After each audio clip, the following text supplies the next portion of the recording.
Tus maletas están listas. Usted va a vivir en la casa de un cuarto de mi suegra en el interior. Yo y mi esposa vamos a vivir en su casa de 3 cuartos aquí en la ciudad. Ismael pronunció esas palabras sin pestañear, sin titubear, sin mostrar ni una pizca de duda o vergüenza. Estaba de pie frente a mí, en medio de la sala de mi propia casa, con los brazos cruzados y esa mirada fría que había desarrollado en los últimos meses. Una mirada que ya no me veía como su madre, sino como un problema a resolver.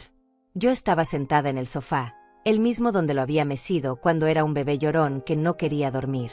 El mismo donde lo había cuidado cuando tuvo varicela a los 7 años. El mismo donde escuché sus quejas de adolescente sobre profesores injustos y amigos traidores. Ahora ese sofá, mi sofá, era parte del botín que mi propio hijo quería reclamar como suyo. Rafaela estaba junto a él, con esa postura de triunfo anticipado. Los brazos cruzados, la barbilla levantada, los labios apretados en una línea delgada que pretendía ser una sonrisa pero que solo mostraba desprecio. No dijo nada, pero tampoco necesitaba hacerlo. Su silencio era apoyo total. Su presencia era complicidad absoluta. Miré hacia el pasillo y allí estaban, efectivamente, 2 maletas viejas. Las reconocí de inmediato porque eran las mismas que había usado para viajar al funeral de mi hermana hace 2 años. No las había sacado del armario desde entonces. Alguien más lo había hecho. Alguien había entrado a mi habitación, había abierto mi closet, había revisado mi ropa, había empacado mis cosas sin mi permiso, sin consultarme, como si yo ya no tuviera voz ni voto en mi propia vida. La invasión era completa, total, descarada. Mamá, esto es lo mejor para todos, continuó Ismael con esa voz que intentaba sonar razonable pero que solo conseguía sonar calculadora. La casa de mi suegra está bien. Tiene un cuarto, una cocineta, está en un lugar tranquilo. Usted no necesita tanto espacio. Nosotros sí. Vamos a tener otro hijo, necesitamos las 3 habitaciones. Aquí está todo cerca para nosotros, las escuelas, el trabajo de Rafaela, el hospital. Allá en el interior usted va a estar más tranquila, sin el ruido de la ciudad, sin preocupaciones. Cada palabra era una mentira vestida de lógica. Cada justificación era una manipulación disfrazada de preocupación filial.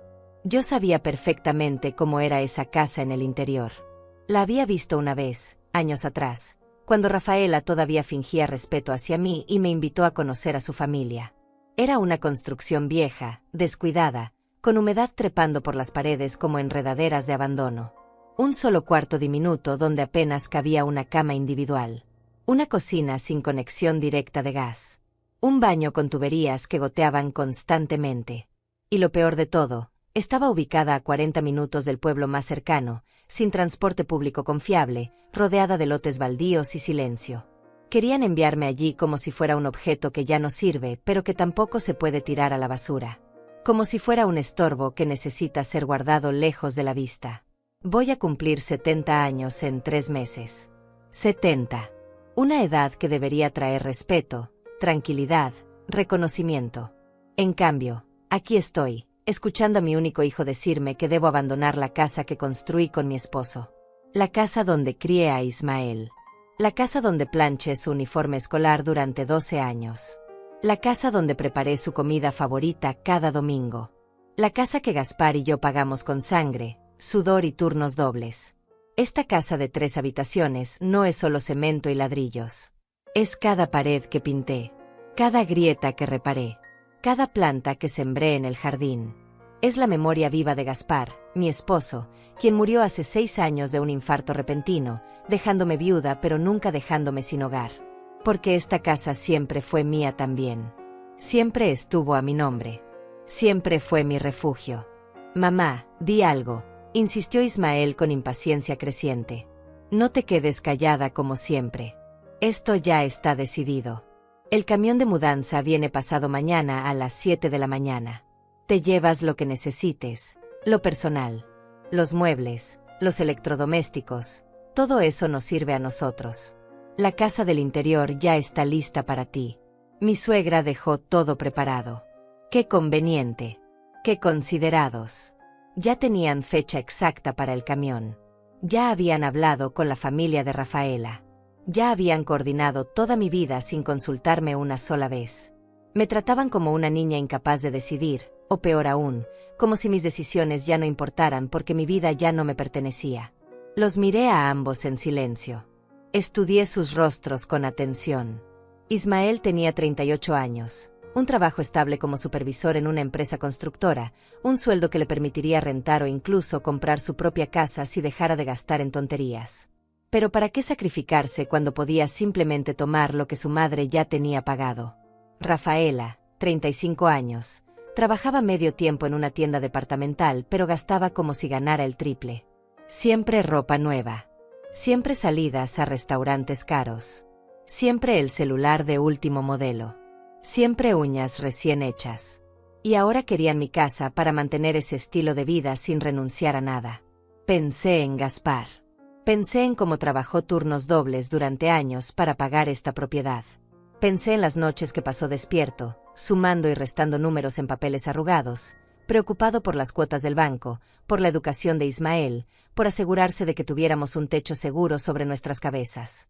Pensé en el día que firmamos los papeles de propiedad, cómo me tomó la mano con fuerza y me dijo algo que en ese momento no comprendí del todo. Esta casa es tuya, Lorenza. Pase lo que pase, esta casa siempre será tuya. Está a tu nombre.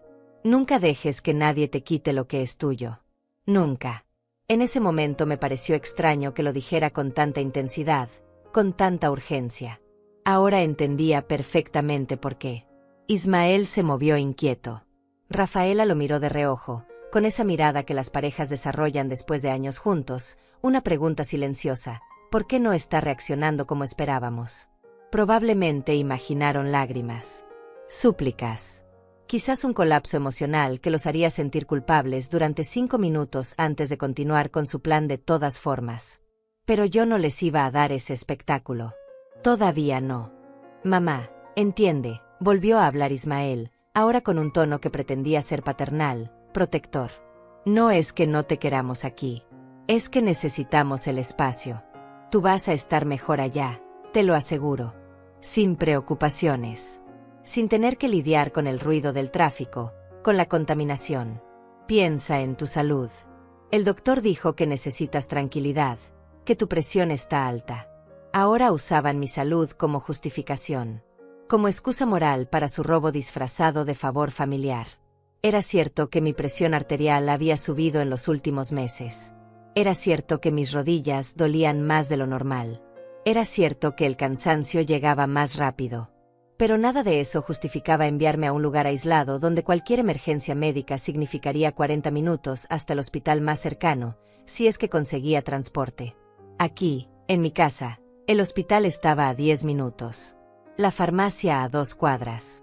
El mercado cerca. El doctor que me atendía desde hace 20 años tenía su consultorio a 15 minutos caminando. Mis amigas del grupo de oración vivían en el mismo vecindario. La señora que me ayudaba con la limpieza venía 2 veces por semana. Esta era mi red, mi comunidad, mi vida.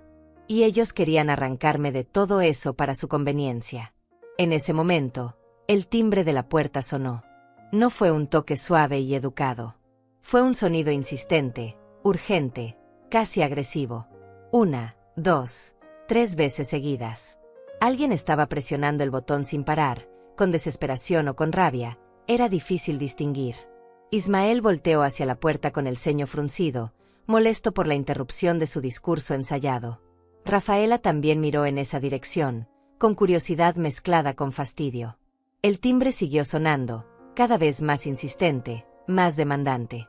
¿Quién demonios es a esta hora?, masculló Ismael entre dientes mientras caminaba hacia la entrada con pasos pesados que hacían temblar el piso de madera. Yo me quedé sentada en mi sofá, observando. Algo en mi pecho se había movido. Algo había cambiado en el aire. No sabía qué era, pero lo sentía. Ismael abrió la puerta con un tirón brusco, listo para gritarle a quien fuera que estuviera del otro lado. Pero se quedó completamente paralizado. Su rostro cambió en un instante. La arrogancia se desvaneció. La seguridad desapareció. Los ojos se le abrieron grandes, la boca se le entreabrió sin emitir sonido, y todo su cuerpo se tensó como si acabara de ver un fantasma. Rafaela se levantó de inmediato y caminó hacia la puerta para ver que había dejado a su esposo en ese estado de shock total. Cuando ella también vio lo que había al otro lado, su rostro perdió todo el color. Pero antes de revelar quién estaba en esa puerta, antes de mostrar qué fue lo que dejó a Ismael completamente paralizado, debo regresar. Debo explicar cómo llegué hasta ese momento. Porque nada de esto comenzó ese día. Nada de esto surgió de la nada. Los últimos 6 años de mi vida habían sido una lenta transformación de madre respetada a carga tolerada. Desde que Gaspar murió, desde que mi esposo cerró los ojos por última vez en la cama del hospital mientras yo sostenía su mano, mi vida cambió de formas que nunca imaginé. Al principio, Ismael parecía preocupado por mí. Venía a visitarme cada semana. Me llamaba para preguntar cómo estaba. Me llevaba al mercado los sábados. Pero esa atención duró apenas 3 meses. 3 meses de hijo preocupado antes de que la máscara comenzara a caer. Entonces conoció a Rafaela. Ella apareció en mi vida como una ráfaga de sonrisas falsas y cumplidos vacíos. Mamá Lorenza, qué casa tan hermosa tiene. Mamá Lorenza, cocina usted delicioso. Mamá Lorenza, qué suerte tiene Ismael de tener una madre como usted. Cada palabra endulzada, cada gesto calculado. Yo debía haber visto las señales desde el principio, pero estaba tan hambrienta de compañía, tan sedienta de afecto después de la muerte de Gaspar, que dejé entrar a la víbora sin darme cuenta. Se casaron 8 meses después de conocerse. Una boda pequeña que yo pagué casi en su totalidad, porque ellos decían que estaban ahorrando para su futuro. Les di $20,000 de mis ahorros. $20,000 que Gaspar y yo habíamos guardado durante años para nuestra vejez, para emergencias, para sentirnos seguros. Se los di porque Ismael era mi hijo y yo quería verlo feliz. Después de la boda, las visitas se volvieron más espaciadas. Una vez por semana se convirtió en una vez cada 2 semanas. Luego una vez al mes. Las llamadas también disminuyeron. Y cuando venían, siempre había una razón adicional. Mamá, necesitamos que nos prestes $2,000 para arreglar el carro. Mamá, Rafaela perdió su trabajo. ¿Podrías ayudarnos con 1,500 este mes? Mamá, necesitamos dinero para el depósito de un departamento más grande. Yo daba. Siempre daba. Porque eso es lo que hacen las madres, ¿verdad? Damos hasta que no queda nada. Hace 1 año, cuando nació su primer hijo, pensé que las cosas mejorarían. Pensé que convertirme en abuela suavizaría el trato, que traería de vuelta algo del cariño que había desaparecido. Y por unas semanas, así fue. Me dejaban cuidar al bebé mientras ellos salían. Me llamaban cuando necesitaban que preparara comida. Me pedían que lavara ropa de bebé porque yo tenía más experiencia. Pero no era amor. Era conveniencia. Yo era útil, no amada. Mis días se volvieron rutinarios y solitarios. Me levantaba a las 6 de la mañana, aunque ya no tenía razón para madrugar. El cuerpo simplemente mantenía el hábito de décadas. Preparaba café solo para mí, en la cocina donde antes preparaba café para 2. Desayunaba mirando la silla vacía de Gaspar. Limpiaba la casa aunque nadie más la ensuciaba. Regaba las plantas del jardín que Gaspar había sembrado. Hablaba con ellas a veces, porque era mejor que hablar sola o no hablar con nadie. Los martes iba al mercado.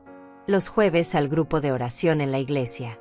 Los viernes venía la señora Jacinta a ayudarme con la limpieza profunda, aunque cada vez me costaba más pagarle porque mis ahorros se estaban agotando entre mis gastos, las medicinas y los préstamos constantes a Ismael que nunca devolvía. Mi presión arterial comenzó a subir hace 6 meses. El doctor Gonzalo, quien me atendía desde que Ismael era niño, me recetó pastillas y me advirtió: Lorenza, su presión está peligrosamente alta. Tiene que reducir el estrés. Tiene que cuidarse. A su edad, un problema cardíaco puede ser fatal. Pero ¿cómo reducir el estrés cuando tu único hijo te ve como un banco personal? Cuando tu nuera te mira con desprecio apenas disimulado. Cuando sientes que tu vida ya no te pertenece, sino que existe en función de las necesidades de otros. Hace 3 meses comenzaron las visitas extrañas. Ismael llegaba con Rafaela y con personas que yo no conocía. Decían que eran amigos, pero yo notaba cómo miraban la casa, cómo evaluaban los espacios, cómo susurraban entre ellos mientras señalaban las habitaciones. Una vez escuché a Rafaela decir en voz baja: aquí podríamos poner la cuna del nuevo bebé. Y este cuarto sería perfecto para mi estudio. Mi estudio. En mi casa. Como si ya fuera suya. Intenté hablar con Ismael. Hijo, ¿qué está pasando? ¿Por qué traes tanta gente a ver la casa? Él me respondió con evasivas. Son solo amigos. Mamá. No pasa nada. Estás paranoica. Deberías revisar esas pastillas que tomas. Quizás te están afectando la cabeza. Me estaba volviendo loca o ellos me estaban haciendo creer que estaba loca. La segunda opción era la correcta. Hace un mes, Rafaela comenzó a medir las ventanas. Llegó con una cinta métrica y un cuaderno, y sin pedir permiso empezó a tomar medidas. Le pregunté qué hacía. Me miró como si yo fuera tonta. Es para las cortinas nuevas, mamá Lorenza. Las suyas ya están muy viejas. Pensé en renovar la decoración. Renovar la decoración de mi casa. Sin consultarme. Sin pedirme opinión. Hace 2 semanas, Ismael trajo a un hombre que dijo ser valuador de propiedades. Quería saber cuánto valía la casa en el mercado actual. Le dije que no necesitaba evaluar nada porque no pensaba vender. Ismael se enojó. Mamá, solo es por precaución. Para saber cuánto patrimonio tenemos como familia. Tú no entiendes de estas cosas. Como familia. Como si mi casa fuera propiedad colectiva. Como si el sacrificio de Gaspar y mío durante 30 años de pagos al banco fuera ahora un bien compartido que ellos podían administrar. Las discusiones se volvieron más frecuentes. Ismael llegaba con exigencias disfrazadas de sugerencias. Mamá, deberías considerar mudarte a un lugar más pequeño. Mamá, esta casa es muy grande para ti sola. Mamá, estás desperdiciando espacio. Mamá, nosotros podríamos aprovechar mejor esta propiedad. Rafaela era más directa. Un día, mientras tomábamos café en la cocina, me dijo sin rodeos. Usted ya está mayor, mamá Lorenza. Ya no puede cuidar una casa tan grande. Nosotros tenemos planes, tenemos futuro. Usted ya vivió su vida. Ya vivió su vida. Como si a los 69 años yo fuera un cadáver ambulante sin derecho a seguir existiendo con dignidad. Intenté hablar con las pocas amigas que me quedaban. La señora Hermelinda del grupo de oración me escuchó con tristeza. Ay, Lorenza, los hijos de ahora no son como antes. Ya no hay respeto. Ya no hay gratitud. Pero ¿qué puedes hacer? Es tu hijo. Es tu sangre. ¿Qué podía hacer? Esa pregunta me atormentaba cada noche mientras yacía despierta en mi cama, mirando el techo, sintiendo el peso de la soledad y la traición. ¿Qué hace una madre cuando su propio hijo se convierte en su enemigo? Durante semanas viví en un estado de ansiedad constante. Cada vez que sonaba el teléfono, cada vez que escuchaba un carro detenerse frente a la casa, mi corazón se aceleraba. ¿Qué querrían ahora? ¿Qué nueva humillación venía en camino? Hasta que llegó ese día. El día en que Ismael entró con Rafaela, con esa expresión decidida, con esas maletas ya empacadas y mi consentimiento, con ese ultimátum disfrazado de solución familiar. Tus maletas están listas. Vas a vivir en la casa de 1/4 de mi suegra en el interior. Nosotros vamos a vivir en tu casa de 3/4 aquí en la ciudad. Y entonces sonó el timbre. Insistente. Urgente. Transformando todo. Ismael seguía paralizado en la puerta, con la mano todavía aferrada al picaporte, el cuerpo rígido como si se hubiera convertido en estatua de sal. Rafaela estaba a su lado, igualmente inmóvil, con los ojos muy abiertos y la boca entreabierta en un gesto de sorpresa que rayaba en el horror. Desde mi lugar en el sofá no podía ver quién estaba del otro lado, pero podía sentir el cambio en el ambiente. Algo había entrado en mi casa que había roto por completo el guión que ellos habían preparado. Señora Pacheco, escuché una voz femenina, firme y profesional. Soy la licenciada Teodora Velasco. Necesito hablar con usted urgentemente sobre un asunto legal de suma importancia. ¿Puedo pasar? Teodora. Mi salvación había llegado exactamente cuando la necesitaba. Exactamente cuando más la necesitaba. Porque lo que Ismael y Rafaela no sabían, lo que nunca sospecharon porque me subestimaron completamente, era que yo había dejado de ser la víctima silenciosa hacía ya 3 semanas. 3 semanas atrás, cuando las mediciones de ventanas y las visitas del valuador se volvieron demasiado obvias, cuando la presión en mi pecho se volvió insoportable y las pastillas para la presión arterial ya no eran suficientes, tomé una decisión. Una decisión que nunca pensé que tendría que tomar respecto a mi propio hijo, pero que se había vuelto necesaria para mi supervivencia. Fui a buscar ayuda legal. La licenciada Teodora Velasco me había sido recomendada por la señora Hermelinda del grupo de oración. Su sobrina había tenido un problema similar, un hijo que intentó quedarse con la casa de su madre anciana usando artimañas legales. Teodora la había ayudado, había puesto todo en orden, había protegido los derechos de la señora. Es una mujer seria, me dijo Hermelinda. No te va a juzgar. No te va a hacer sentir mal por desconfiar de tu propio hijo. Va a protegerte. El consultorio de Teodora estaba en el centro de la ciudad, en un edificio antiguo pero bien mantenido. Subí 3 pisos por escaleras porque el elevador estaba descompuesto, cada escalón haciéndome doler las rodillas, pero seguí subiendo porque sabía que mi vida dependía de esa visita. Cuando toqué la puerta, me abrió una mujer de unos 50 años, cabello oscuro recogido en un moño profesional, lentes de armazón grueso, y una mirada que parecía ver a través de las mentiras directamente hacia la verdad. Pase, señora Pacheco. La estaba esperando. Su oficina era pequeña pero ordenada. Libros legales llenaban estantes completos. Un escritorio de madera oscura estaba cubierto de carpetas organizadas por color. Ella me ofreció asiento en una silla cómoda frente al escritorio y se sentó del otro lado, con un cuaderno y una pluma, lista para escuchar. Cuénteme todo desde el principio. No omita detalles. Por más dolorosos que sean, necesito saberlo todo. Y entonces hablé. Por primera vez en meses, quizás en años, hablé sin filtros. Le conté sobre la muerte de Gaspar, sobre cómo Ismael cambió después de conocer a Rafaela, sobre los préstamos constantes que nunca devolvía, sobre las visitas extrañas con personas que evaluaban mi casa como si fuera propiedad en venta, sobre las mediciones, el valuador, las insinuaciones cada vez menos sutiles de que debía irme, sobre la presión arterial, el estrés, el miedo constante de perder mi hogar. Lloré mientras hablaba. No pude evitarlo. Las lágrimas salieron después de meses de mantenerlas guardadas, de fingir fortaleza que no sentía, de pretender que todo estaba bien cuando nada lo estaba. Teodora escuchó sin interrumpir. Tomó notas meticulosas. Y cuando terminé, cuando ya no quedaban más palabras en mi garganta, ella dejó la pluma y me miró directamente a los ojos. Señora Lorenza, lo que me describe es un caso clásico de abuso patrimonial familiar. Su hijo y su nuera están intentando despojarla de su propiedad usando manipulación emocional y presión psicológica. Pero aquí está la buena noticia. Usted tiene derechos. Derechos muy claros y muy protegidos por la ley. Derechos. Esa palabra sonó extraña en mi cabeza.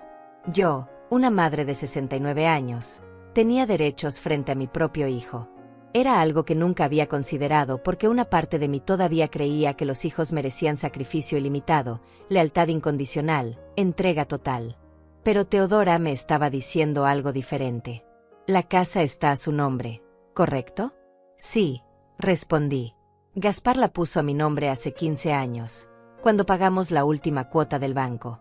Está completamente a mi nombre. Ismael nunca ha sido copropietario. Perfecto. Eso nos da una base legal muy sólida. Su hijo no tiene ningún derecho sobre esa propiedad mientras usted esté viva. Ninguno. No importa si es su hijo. No importa si está casado y tiene familia. Esa casa es suya y solo suya. Él no puede obligarla a venderla, a cederla o a abandonarla. Pero él dice que va a mudarme a otra casa, insistí, sintiendo el miedo trepar por mi garganta. Dice que ya está decidido. Que el camión de mudanza viene pronto. Teodora negó con la cabeza, firme. Él no puede hacer eso sin su consentimiento.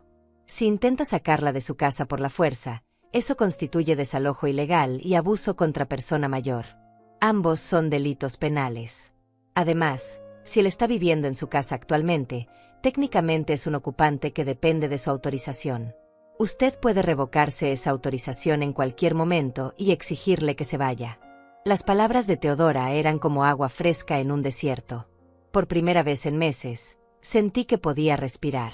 Pero es mi hijo, dije, porque esa culpa maternal nunca desaparece del todo. No quiero meterlo en problemas legales. Solo quiero que me respete, que me deje vivir en paz en mi propia casa. Señora Lorenza, Entiendo sus sentimientos. Pero debe comprender algo importante: el respeto no se ruega, se exige. Y a veces, lamentablemente, se debe exigir con herramientas legales. No está mal que una madre se defienda de un hijo abusivo. No está mal que proteja lo que es suyo. El amor maternal no significa aceptar maltrato. Pasamos 2 horas en esa oficina. Teodora me explicó cada opción legal que tenía. Podíamos enviar una carta notarial a Ismael advirtiéndole que cualquier intento de despojarme de mi propiedad tendría consecuencias legales. Podíamos preparar documentos que confirmaran mi plena capacidad mental para tomar decisiones, anticipándose a cualquier intento de declararme incompetente.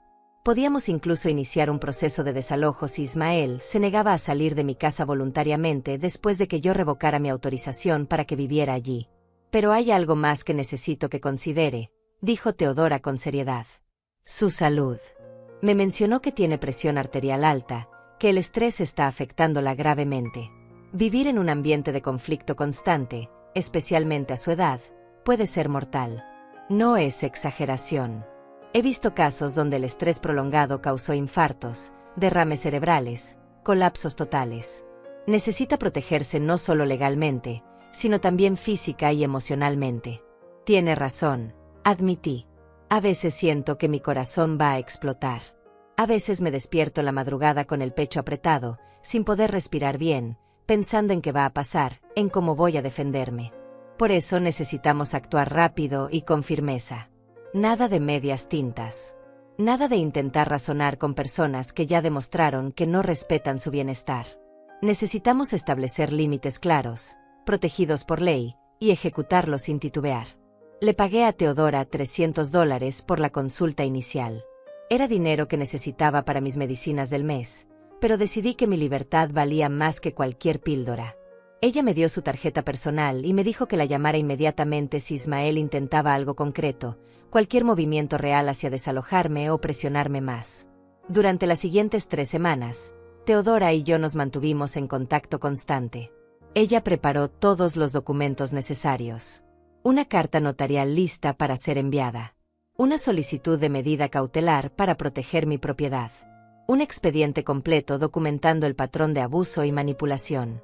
Incluso contactó a un médico geriatra independiente que podía certificar mi plena capacidad mental y física para tomar decisiones, anulando cualquier argumento de que estaba senil o confundida.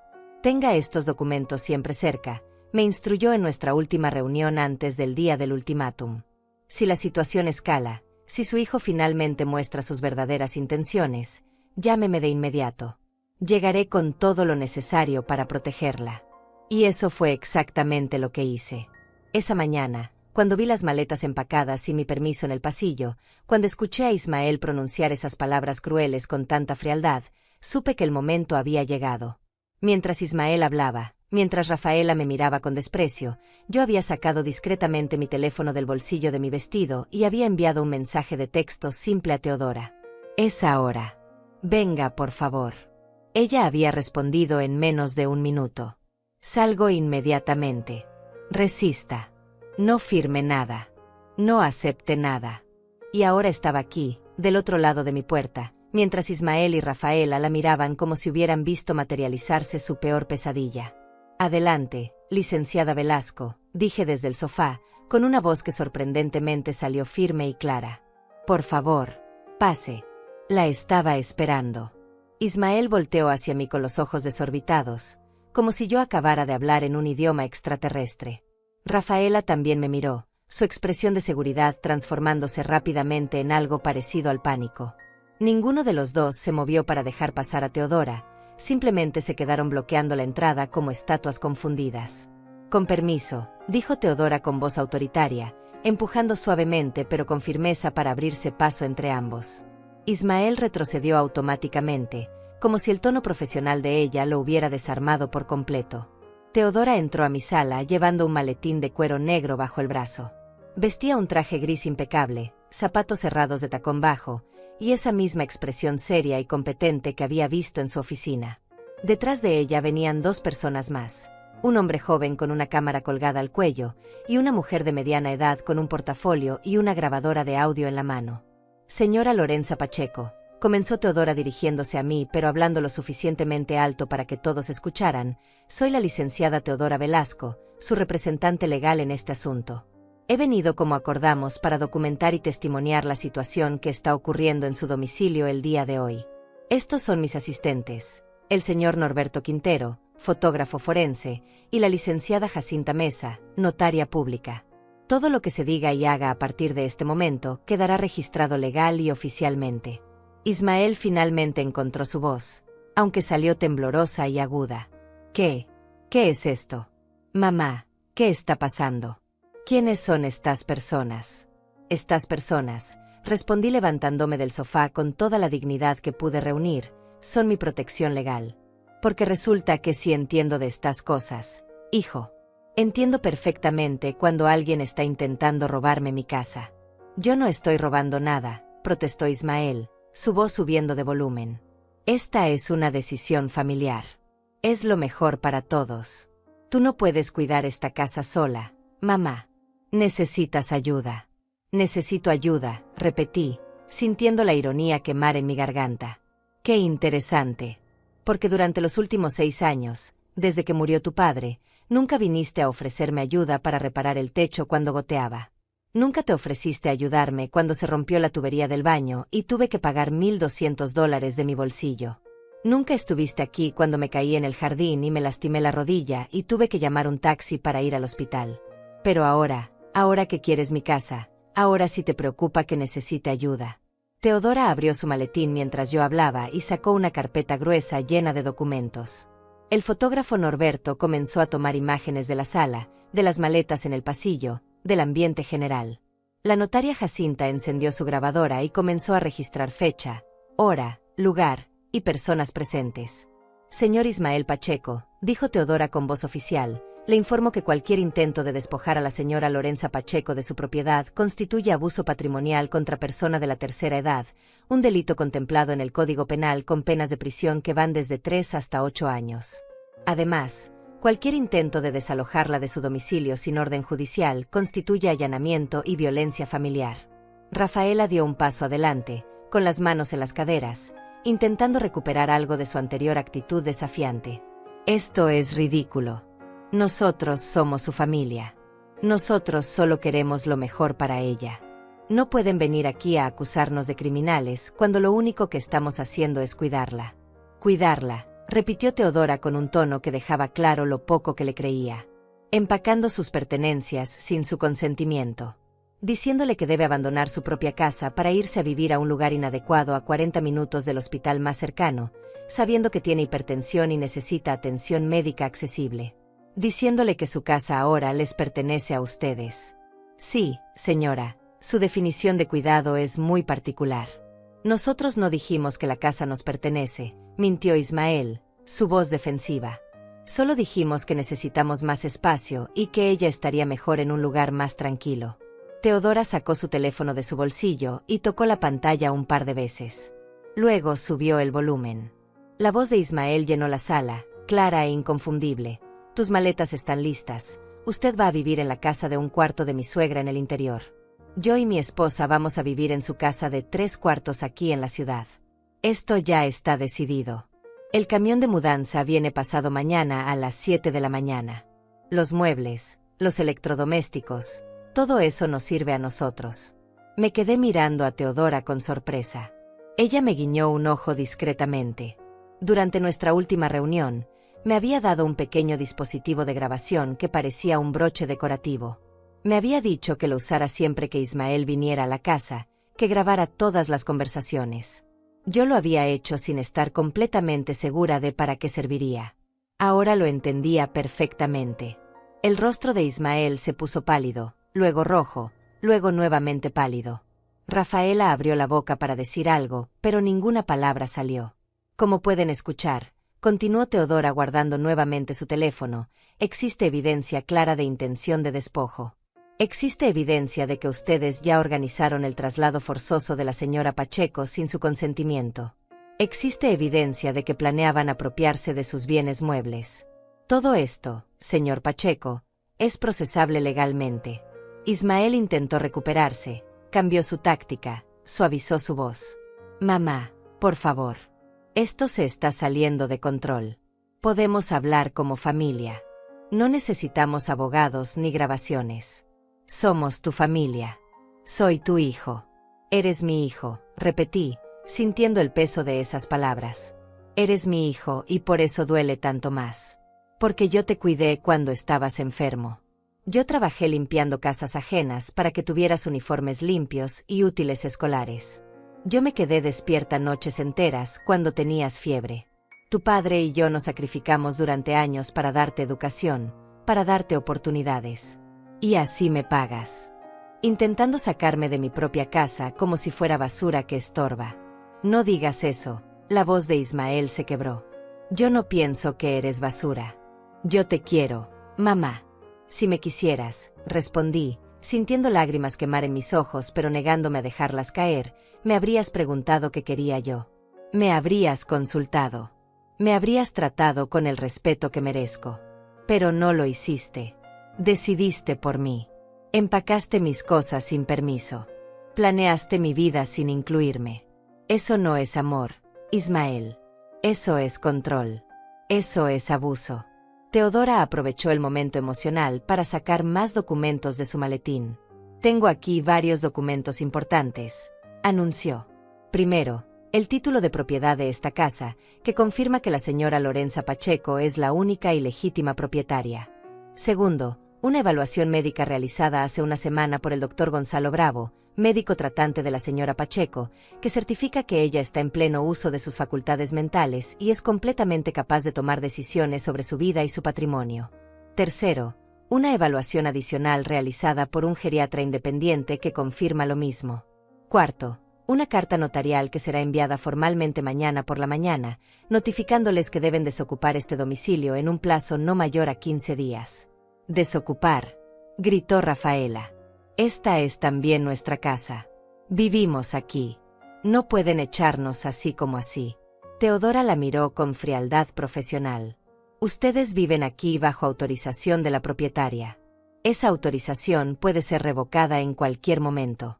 Y está siendo revocada ahora mismo. Tienen 15 días para encontrar otro lugar donde vivir y trasladar sus pertenencias. Si no lo hacen voluntariamente, procederemos con un desalojo legal forzoso». Ismael se dejó caer en el sillón, con la cabeza entre las manos. Rafaela lo miraba esperando que dijera algo, que hiciera algo, pero él simplemente se había derrumbado. El hombre que minutos antes me había ordenado empacar mis cosas y abandonar mi hogar ahora parecía un niño perdido. «Mamá», susurró Ismael sin levantar la cabeza. «No podemos irnos. No tenemos a dónde ir. No tenemos dinero ahorrado para un depósito de renta. El bebé necesita estabilidad». «Deberían haber pensado en eso antes», respondí, sintiendo mi corazón endurecerse porque sabía que si mostraba debilidad ahora, si cedía aunque fuera un poco, ellos aprovecharían esa grieta para destruirme completamente. «Yo tampoco tengo a dónde ir, Ismael. Esta es mi casa. Mi único hogar. Y ustedes querían quitármelo sin pensarlo 2 veces. Podemos darles los 15 días como indica la notificación», intervino Teodora, «o si la señora Pacheco lo prefiere, podemos acelerar el proceso judicial y hacer que desalojen en 72 horas bajo custodia policial. La decisión es completamente suya, señora Lorenza». «Los 15 días están bien», dije después de un momento. «Pero con una condición. Durante estos 15 días, no quiero manipulaciones. No quiero chantajes emocionales. No quiero escenas ni dramas. Buscan su lugar, organizan su mudanza, y se van en paz. Si intentan cualquier cosa, cualquier presión, cualquier amenaza, llamo inmediatamente a la licenciada Velasco y procede el desalojo forzoso». «¿Queda claro?». Ismael asintió sin levantar la mirada. Rafaela apretó los labios pero también asintió, derrotada. El fotógrafo Norberto terminó de documentar todo. La notaria Jacinta certificó que había sido testigo de todo lo dicho y acordado. Teodora me entregó copias de todos los documentos y me aseguró que estaría disponible día y noche si los necesitaba. Cuando ellos se fueron, la casa quedó en un silencio pesado y tenso. Ismael seguía en el sillón.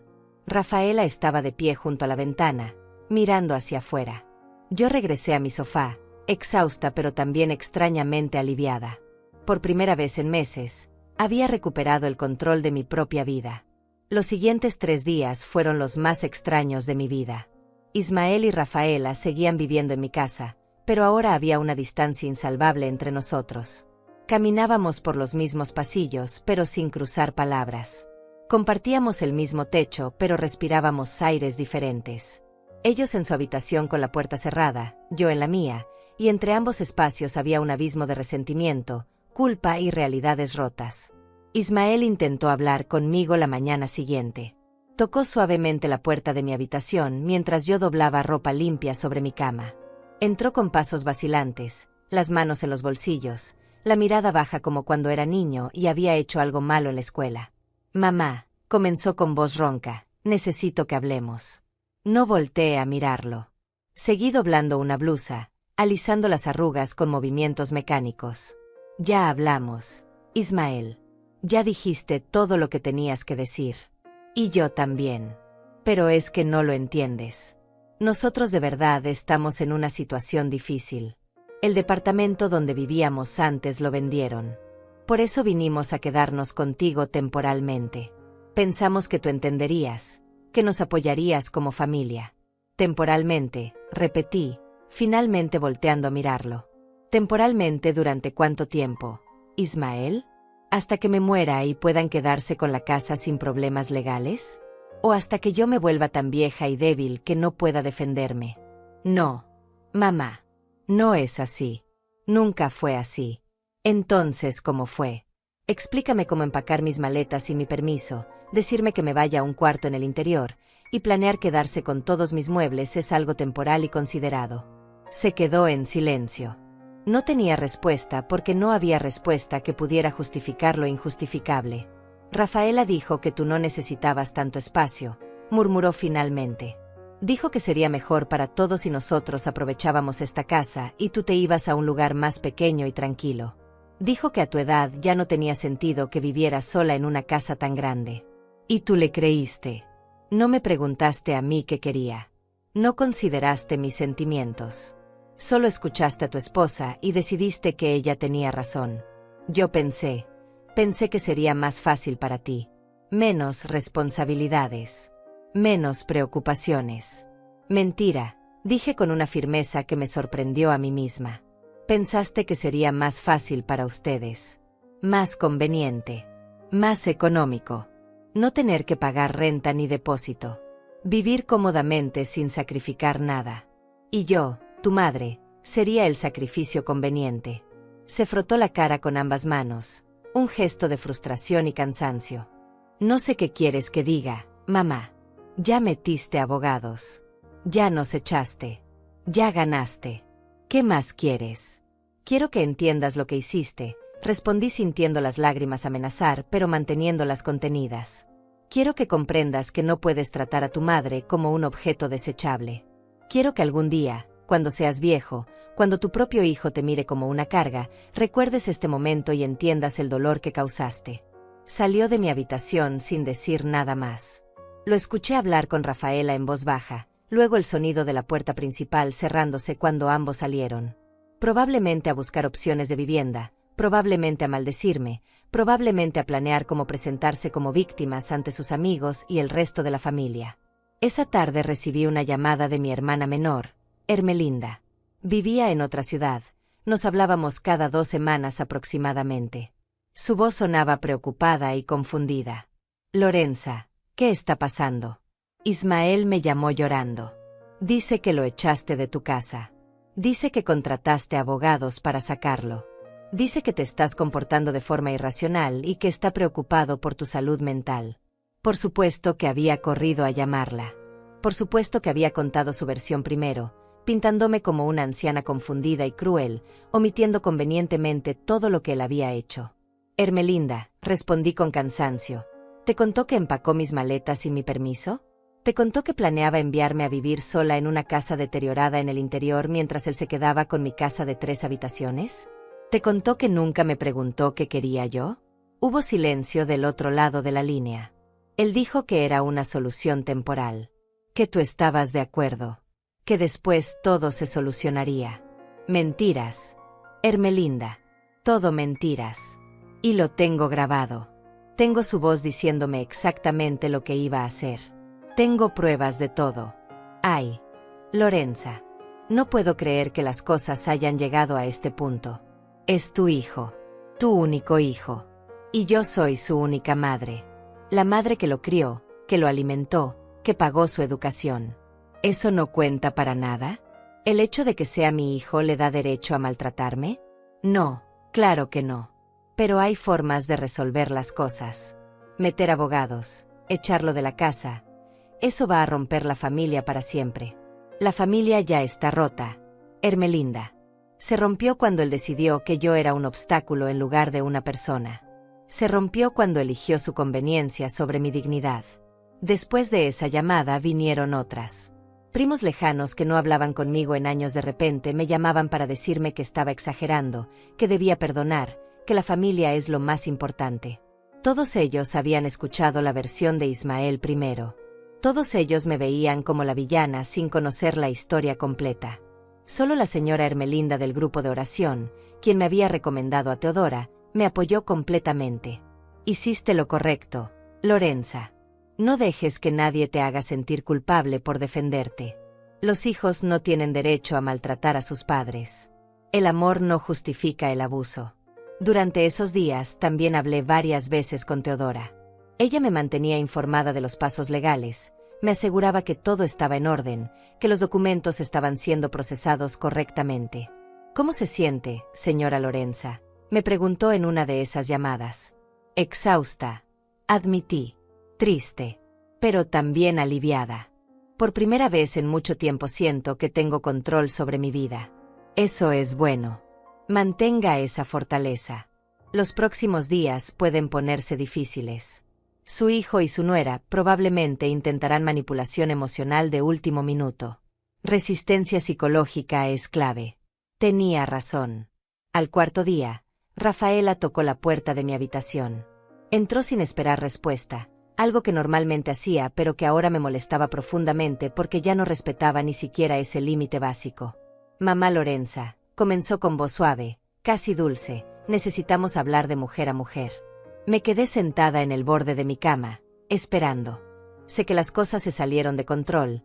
Continuó sentándose en la silla junto a mi tocador sin invitación.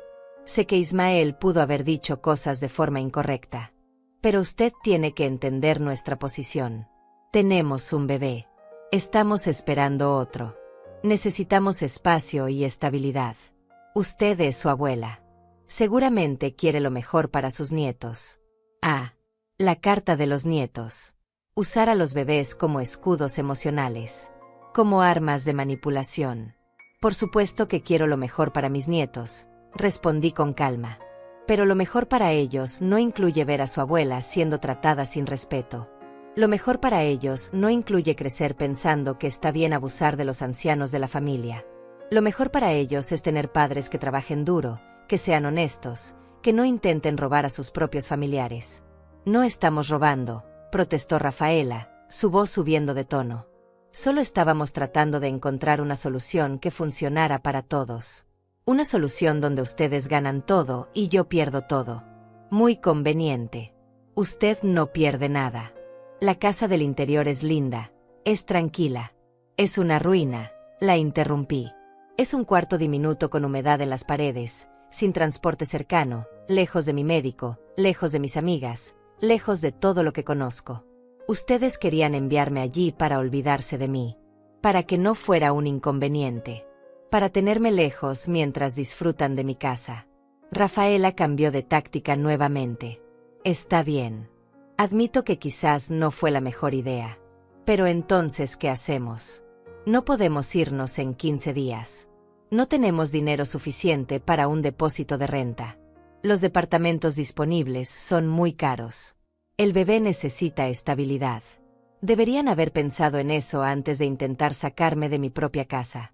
Por favor, su voz se quebró y lágrimas comenzaron a rodar por sus mejillas. Lágrimas que no sé si eran genuinas o calculadas. Por favor, mamá Lorenza, démosle tiempo. Podemos quedarnos unos meses más mientras ahorramos. Mientras encontramos algo adecuado. No nos eche así. Piense en su nieto. en el bebé que viene. Y ahí estaba. La culpa maternal y abuelal siendo usada como herramienta. Si yo los echaba, sería mi culpa que los niños sufrieran. Sería mi culpa que no tuvieran techo. Sería la abuela cruel que puso su comodidad sobre el bienestar de bebés inocentes. Pero yo ya había aprendido. Ya había visto ese juego. Ya conocía esa manipulación. Rafaela, dije con voz firme, esos niños no son mi responsabilidad primaria. Son responsabilidad de sus padres. Ustedes decidieron tener hijos. Ustedes deben proveer para ellos. Yo ya cumplí mi rol como madre. Crié a mi hijo, lo alimenté, lo eduqué. Ahora me toca vivir mis últimos años con paz y dignidad. Y no voy a sacrificar eso por padres que intentaron abusar de mí. Se levantó bruscamente, las lágrimas secándose tan rápido como habían aparecido. Es usted una egoísta, escupió con veneno. Una vieja egoísta que solo piensa en sí misma. Salió dando un portazo que hizo temblar las paredes. Esa noche no pude dormir. Me quedé acostada en mi cama mirando el techo, escuchando los sonidos de la casa. El reloj de la sala marcando cada hora. El refrigerador zumbando en la cocina. Y del otro lado de la pared, las voces de Ismael y Rafaela discutiendo en susurros furiosos que a veces subían de volumen lo suficiente para que pudiera escuchar palabras sueltas. Vieja terca. No sirve de nada. Abogados caros. Nos va a dejar en la calle. Mi corazón latía acelerado. La presión en mi pecho aumentaba. Tomé una de mis pastillas para la hipertensión con un vaso de agua que tenía en mi mesa de noche. Respiré profundo. Conté hasta 10 como me había enseñado el doctor Gonzalo. Pero la ansiedad no disminuía. ¿Estaba haciendo lo correcto? ¿Era yo realmente una egoísta como había dicho Rafaela? ¿Debería darles más tiempo, más oportunidades, más comprensión? Pero entonces recordé las maletas empacadas sin mi permiso. Recordé la frialdad en la voz de Ismael cuando me dijo que me iría a vivir al interior. Recordé los meses de manipulación, de sentirme invisible en mi propia casa, de ser tratada como un estorbo que debía ser removido. Y la culpa se transformaba nuevamente en rabia justificada. No estaba equivocada. Estaba sobreviviendo. Al día siguiente, día 5 del plazo de 15 días, las cosas escalaron de formas que no anticipé. Llegué de hacer mis compras en el mercado alrededor de las 11 de la mañana. Cuando abrí la puerta de mi casa, encontré a Ismael sentado en la sala con otras 3 personas que no conocía. 2 hombres y una mujer, todos alrededor de su edad, todos mirándome con expresiones que variaban entre curiosidad y juicio. Mamá, dijo Ismael levantándose rápidamente, ellos son amigos nuestros. Vinieron a ayudarnos a hablar contigo. No necesito hablar con extraños sobre asuntos familiares, respondí colocando mis bolsas del mercado en el suelo. Uno de los hombres se levantó y extendió su mano hacia mí. Era alto, de complexión robusta, con una sonrisa que intentaba ser amigable pero que se sentía falsa. Señora Pacheco, soy el pastor Jeremías de la iglesia cristiana donde Ismael y Rafaela asisten a veces. Me pidieron que viniera para mediar en esta situación familiar. Para encontrar paz y reconciliación. Un pastor. Habían traído a un pastor para presionarme emocionalmente usando la religión como arma. Era brillante en su crueldad. Pastor, respondí sin estrechar su mano extendida, agradezco su interés, pero este no es un asunto espiritual. Es un asunto legal sobre derechos de propiedad y respeto familiar. Pero señora, todo asunto puede resolverse con diálogo, con perdón, con amor cristiano, insistió el pastor Jeremías con voz melosa. La Biblia nos enseña a honrar a nuestros padres, pero también nos enseña que los padres deben ser compasivos con sus hijos. Debemos encontrar un punto medio donde todos ganen. Todos ganen. Como si esto fuera una negociación empresarial y no mi derecho básico a vivir en mi propia casa. La mujer que los acompañaba también habló. Se presentó como trabajadora social de una organización comunitaria.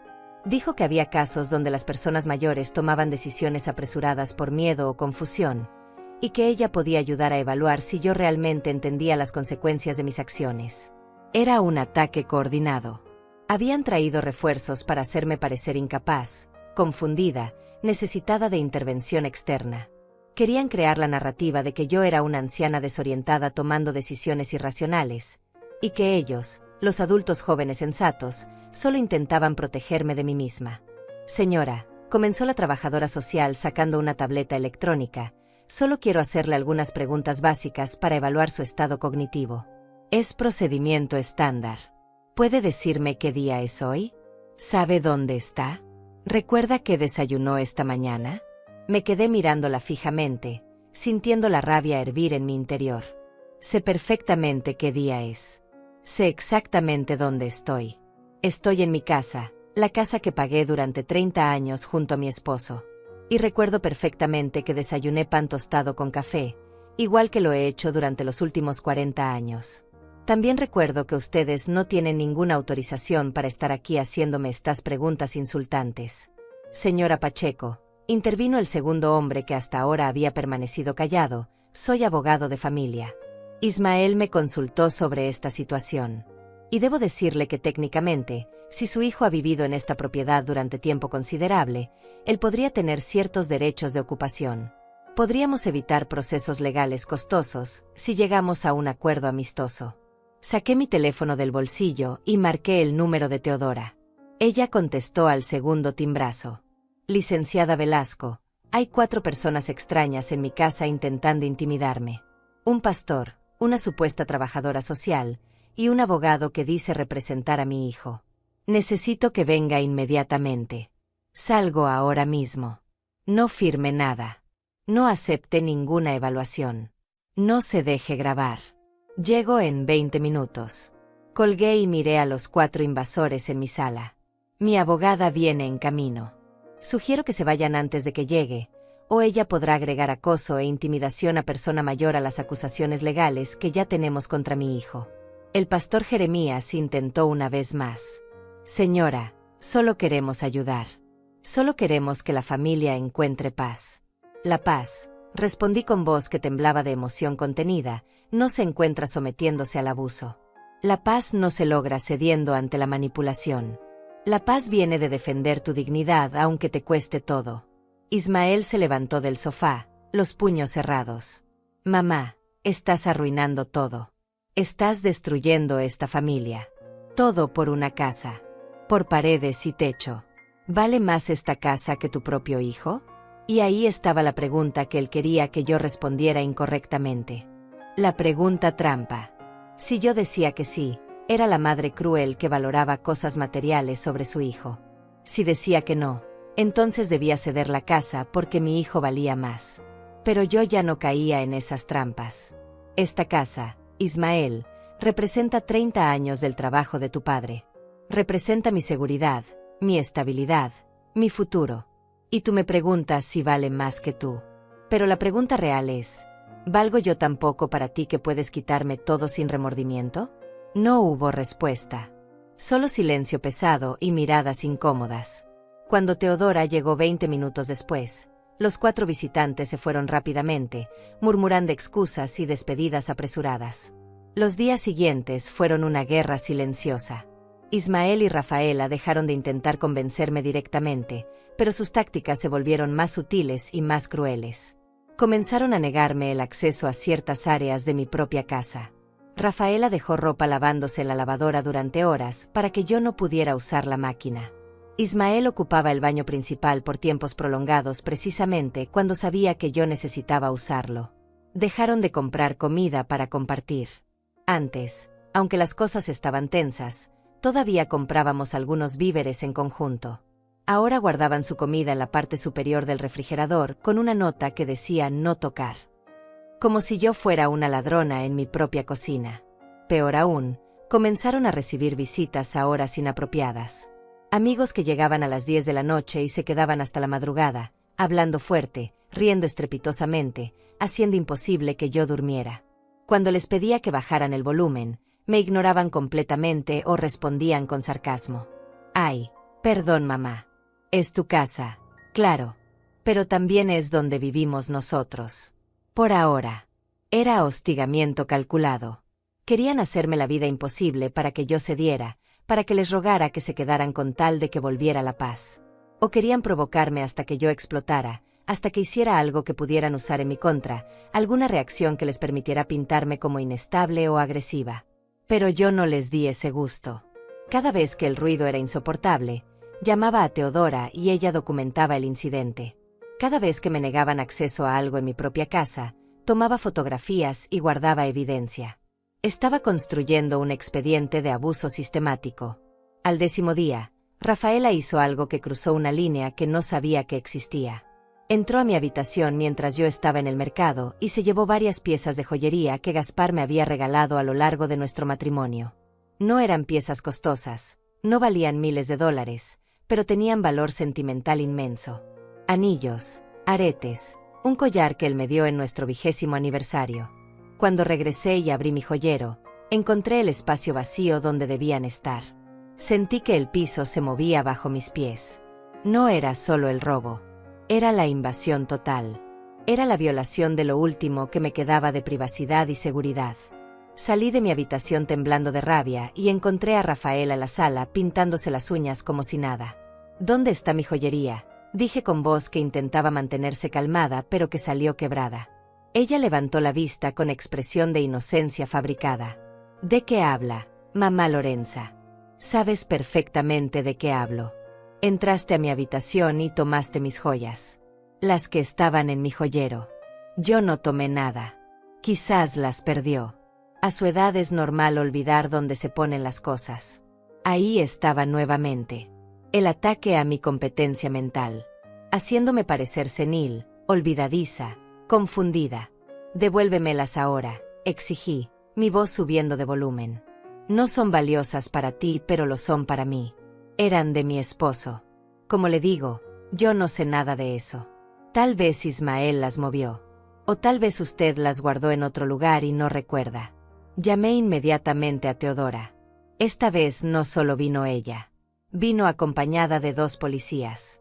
Cuando Rafaela vio los uniformes entrar a la casa, su expresión cambió de burla a pánico. Señora, dijo uno de los oficiales, se ha reportado un robo de propiedad personal. Necesitamos hacer algunas preguntas. Yo no robé nada, protestó Rafaela levantándose bruscamente del sofá. Ella está confundida. Está inventando cosas. Teodora sacó su teléfono y mostró algo a los oficiales. Fotos que yo había tomado días antes de mi joyero completo, precisamente porque había anticipado que algo así podría pasar. Fechas y horas digitales que demostraban que las joyas existían hasta esa mañana. Señora, dijo el oficial más joven mirando a Rafaela, vamos a necesitar revisar su habitación. Si no tiene nada que ocultar, no debería ser problema. Rafaela miró hacia el pasillo donde estaba la habitación que compartía con Ismael. Su rostro perdió todo el color. No pueden entrar así como así. Necesitan una orden. Teodora intervino con voz profesional y fría.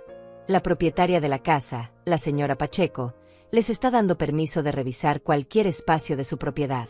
Ustedes son ocupantes temporales, sin derechos de privacidad absolutos, en un domicilio que no les pertenece. Los oficiales entraron a la habitación de Ismael y Rafaela. Los escuché abrir cajones, revisar el closet. 5 minutos después salieron con una bolsa de tela donde estaban todas mis joyas. Las encontramos escondidas dentro de una bota en el fondo del armario, informó el oficial. Rafaela comenzó a llorar. Lágrimas reales esta vez, de miedo genuino. Yo solo las iba a empeñar. Solo por un poco de dinero. Íbamos a recuperarlas después. No era robo de verdad. Empeñar las joyas de mi esposo muerto. Convertir mis recuerdos en efectivo para sus gastos. Y luego decir que no era robo de verdad. Señora Pacheco, preguntó el oficial mayor, ¿desea presentar cargos formales? Miré a Rafaela llorando, a Ismael que había entrado corriendo al escuchar la conmoción y ahora estaba pálido junto a su esposa. Miré mis joyas recuperadas en esa bolsa de tela. Pensé en Gaspar, en lo que él habría querido que hiciera. No voy a presentar cargos, dije finalmente. Pero esto confirma que no puedo confiar en ustedes ni un día más en mi casa. Licenciada Velasco, por favor proceda con el desalojo acelerado. Quiero que salgan en 72 horas como dijo que era posible. Teodora asintió. Así se hará. Ismael intentó acercarse a mí. Mamá, por favor. Rafaela cometió un error. Está desesperada. Estamos desesperados. No nos hagas esto. Ustedes se lo hicieron a sí mismos. respondí sintiendo las lágrimas finalmente rodar por mis mejillas. Cada decisión que tomaron, cada manipulación, cada falta de respeto. Ustedes cavaron este hoyo. Ahora tienen que vivir en él. Los policías se fueron después de documentar todo. Teodora se quedó una hora más asegurándose de que los papeles del desalojo acelerado estuvieran en orden. Cuando finalmente se fue, me quedé sola en mi sala, sosteniendo la bolsa con mis joyas recuperadas, llorando por la familia que había perdido, por el hijo que alguna vez amé y que ahora era un extraño cruel. Pero también llorando de alivio. Porque en 72 horas, mi casa volvería a ser mía. Mi vida volvería a ser mía. Mi dignidad, finalmente, estaría restaurada. Las siguientes 72 horas fueron un torbellino de actividad frenética y emociones contradictorias. Ismael y Rafaela empacaban sus pertenencias con movimientos bruscos y ruidosos, golpeando cajas contra las paredes, arrastrando muebles por el piso, haciendo todo el escándalo posible como último acto de rebeldía. Cada ruido era un reproche. Cada portazo era una acusación silenciosa. Teodora había contratado a un oficial judicial que supervisaba el proceso de desalojo para asegurar que no se llevaran nada que fuera mío, que no dañaran la propiedad, que cumplieran con los términos legales exactos. El hombre se sentaba en la sala con un portafolio, tomando notas, observando todo con expresión neutral y profesional. La noche del segundo día, Ismael tocó la puerta de mi habitación. Era casi medianoche. Yo estaba acostada pero no dormida, porque dormir se había vuelto imposible con toda la tensión flotando en el aire como humo tóxico. «Mamá», su voz sonaba rota, cansada. «¿Puedo entrar?». Dudé. Parte de mí quería decirle que no, que ya era muy tarde para conversaciones, que todo lo que teníamos que decirnos ya había sido dicho. Pero otra parte, esa parte maternal que nunca muere completamente sin importar cuánto daño haya recibido, quería escucharlo una última vez. «Adelante», dije finalmente.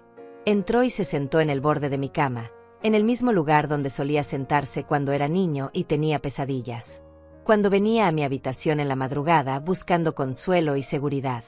Ahora era un hombre de 38 años, pero en la penumbra de la lámpara de noche parecía nuevamente ese niño asustado.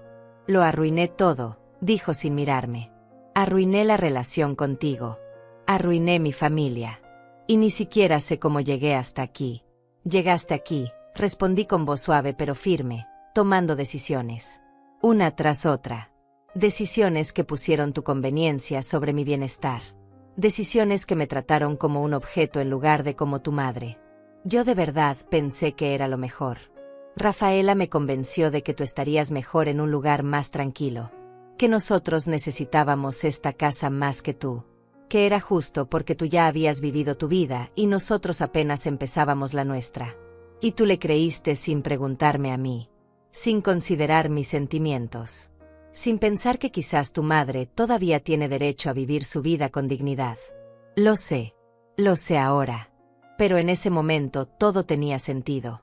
Estábamos desesperados, sin dinero, con un hijo y otro en camino. La presión era demasiada. Ismael, la presión no justifica el abuso. La desesperación no te da derecho a pisotear a otros. Especialmente no a la persona que te dio la vida, que te crió, que sacrificó todo por ti. Se cubrió la cara con las manos y comenzó a llorar. Sollozos profundos que sacudían sus hombros. Extendí mi mano y la coloqué sobre su espalda, un gesto automático de consuelo maternal que mi cuerpo hizo antes de que mi mente pudiera decidir si era apropiado. «No sé qué vamos a hacer», dijo entre sollozos. «No tenemos a dónde ir. Los únicos lugares que encontramos son departamentos pequeños en zonas peligrosas que cuestan más de lo que podemos pagar. Vamos a terminar en un refugio o en la calle». Parte de mí quería ceder. Parte de mí quería decirle que se quedara, que olvidáramos todo, que volviéramos a intentarlo. Pero sabía que si hacía eso, si mostraba debilidad ahora, todo el ciclo comenzaría nuevamente. La manipulación regresaría.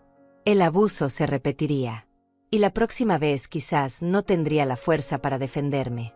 Deberían haber pensado en eso antes, dije retirando mi mano de su espalda. Yo te di oportunidades de rectificar. Te di chances de disculparte genuinamente y cambiar tu comportamiento.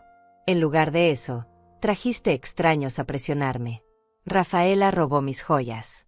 Hicieron mi vida imposible en mi propia casa. Cada acción tuvo una consecuencia. Esto es la consecuencia. Entonces de verdad nos vas a dejar en la calle. Tu propio hijo. Tus nietos. No los estoy dejando en la calle. Los estoy sacando de mi casa. Hay una diferencia. Ustedes son adultos. Tienen trabajo.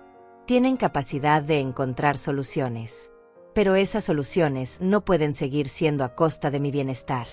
Se levantó de la cama, limpiándose las lágrimas con el dorso de la mano. Nunca te voy a perdonar por esto, dijo con voz llena de amargura. Nunca. Y yo nunca voy a olvidar lo que me hiciste, respondí. Pero aún así, espero que algún día entiendas. Espero que cuando seas viejo, cuando necesites que alguien te trate con dignidad, recuerdes este momento y seas mejor persona de lo que fuiste conmigo. Salió de mi habitación sin decir nada más. Fue la última conversación real que tuvimos. Al tercer día, a las 3 de la tarde exactamente, el camión de mudanzas llegó. Ismael y Rafaela cargaron sus cosas con ayuda de 2 hombres que habían contratado. Cajas, bolsas, la cuna del bebé, ropa, todos sus electrodomésticos personales. El oficial judicial supervisaba cada artículo para asegurar que nada mío saliera por esa puerta. Rafaela me lanzó una última mirada llena de odio antes de subir al camión. Algún día vas a estar sola y enferma y nadie va a cuidarte. Vas a morir sola en esta casa que tanto quisiste defender. Y entonces vas a entender que no valió la pena. Sus palabras buscaban herirme. Buscaban plantar semillas de duda y miedo. Pero yo ya no era la mujer vulnerable que habían manipulado durante meses. Prefiero morir sola con dignidad, respondí, que vivir acompañada siendo maltratada. El camión se fue. Ismael en el asiento del copiloto sin voltear a mirarme. Rafaela con el bebé en la parte trasera. Y así, después de meses de pesadilla, mi casa quedó en silencio. Un silencio bendito. Un silencio lleno de paz. Cerré la puerta y me apoyé contra ella, sintiendo el peso de todo lo vivido caer sobre mí como olas después de una tormenta. Lloré durante 1 hora. Lloré por la relación perdida. Lloré por el hijo que ya no reconocía. Lloré por los nietos que probablemente crecerían escuchando historias distorsionadas sobre una abuela cruel. Pero también lloré de alivio. Porque mi casa era nuevamente mía. Porque podía respirar sin miedo. Porque había defendido mi dignidad cuando todo el mundo me decía que cediera. 6 meses han pasado desde ese día. 6 meses desde que Ismael y Rafaela se fueron de mi casa llevándose su resentimiento y sus amenazas. 6 meses de reconstruir mi vida, de aprender a vivir nuevamente sin el peso constante del miedo y la manipulación. Los primeros días fueron extrañamente difíciles. La casa se sentía demasiado silenciosa, demasiado vacía. Caminaba por los pasillos y esperaba escuchar ruidos que ya no estaban. Me despertaba en las madrugadas con el corazón acelerado, anticipando conflictos que ya no llegarían. El trauma no desaparece inmediatamente solo porque la amenaza se haya ido. Pero poco a poco, día tras día, comencé a sanar. Pinté las paredes de mi habitación de un color amarillo suave que siempre me había gustado, pero que nunca me había atrevido a usar. Contraté a la señora Jacinta para que viniera 3 veces por semana en lugar de 2. No tanto porque necesitara más ayuda, sino porque disfrutaba su compañía y sus conversaciones. Arreglé el jardín que había descuidado durante meses de angustia, sembré nuevas flores, podé los arbustos que Gaspar había plantado años atrás. Retomé mis actividades en el grupo de oración. La señora Hermelinda me recibió con un abrazo largo y apretado. Las demás mujeres, que habían escuchado versiones distorsionadas de lo sucedido, gradualmente fueron conociendo la verdad y me ofrecieron su apoyo. Algunas compartieron sus propias historias de hijos ingratos, de familias que las habían intentado despojar, de tener que defenderse cuando el mundo les decía que sacrificaran todo. Mi presión arterial bajó. El doctor Gonzalo estaba sorprendido y complacido. Lorenza, me dijo durante mi última consulta, no sé qué cambió en tu vida, pero tu salud ha mejorado notablemente. Tus niveles están casi normales. Así sigue. Lo que cambió, le expliqué, fue que recuperé mi paz. Recuperé mi dignidad. Y eso vale más que cualquier medicina. Ismael intentó contactarme 2 veces durante estos 6 meses. La primera vez fue un mensaje de texto 3 semanas después del desalojo. Un mensaje corto y frío. Mamá, necesitamos hablar. Tengo cosas que decirte. No respondí. No había nada que necesitara escuchar. La segunda vez fue hace un mes. Una llamada telefónica que dejé ir al buzón de voz. Su mensaje grabado decía: «Mamá, sé que las cosas terminaron mal. Pero somos familia. Deberíamos al menos intentar arreglar esto. Los niños te extrañan. Yo te extraño. Llámame». Pero no había disculpa real en sus palabras. No había reconocimiento genuino de lo que había hecho. Solo más manipulación, usando a los nietos como carnada emocional, esperando que mi corazón de abuela fuera más débil que mi determinación de protegerme. No lo llamé de vuelta. Teodora se convirtió en algo más que mi abogada. Se convirtió en mi amiga. Tomamos café juntas una vez al mes. Me cuenta sobre sus casos. Yo le cuento sobre mi vida renovada. Me ayudó a preparar un testamento actualizado donde especifico exactamente qué pasará con mi propiedad cuando yo muera. La casa será vendida y el dinero donado a una organización que ayuda a personas mayores víctimas de abuso familiar. Ismael no recibirá nada. Esa decisión me costó lágrimas, pero supe que era la correcta. No quiero que mi sacrificio, el sacrificio de Gaspar, termine beneficiando a quien nos faltó el respeto de la forma más profunda. Algunas noches todavía me siento sola. Miro fotos viejas de Ismael cuando era niño, cuando todavía me miraba con amor y no con cálculo. Me pregunto dónde perdí a ese niño, en qué momento se transformó en el hombre que intentó destruirme. Lloro por lo que pudo haber sido y nunca será. Pero esas noches de tristeza son cada vez menos frecuentes. Y entre ellas hay días llenos de sol, de risas con mis amigas, de tranquilidad en mi jardín, de café por las mañanas sin tensión, de dormir sin pesadillas. Aprendí algo fundamental en estos meses. El amor maternal no significa aceptar maltrato. Ser madre no te convierte en propiedad de tus hijos. Y protegerte a ti misma no te hace egoísta, te hace sabia. Esta casa, estas paredes que Gaspar y yo construimos con nuestro esfuerzo, ahora respira paz. Cada habitación cuenta una historia de resistencia, de dignidad recuperada, de una mujer que se negó a ser descartada. Tengo 69 años.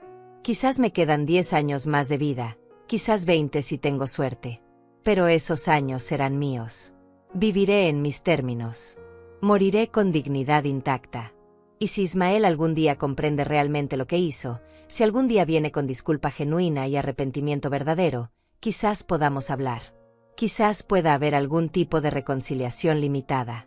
Pero nunca, nunca más, permitiré que alguien me haga sentir como un objeto sin valor en mi propia vida. Porque aprendí lo más importante: el respeto no se mendiga, se exige. La dignidad no se negocia, se defiende. Y el amor que destruye no es amor en absoluto. Soy Lorenza Pacheco. Tengo 69 años. Sobreviví al intento de mi propio hijo de destruirme. Y estoy aquí, de pie, en mi casa, viviendo la vida que merezco. Finalmente en paz.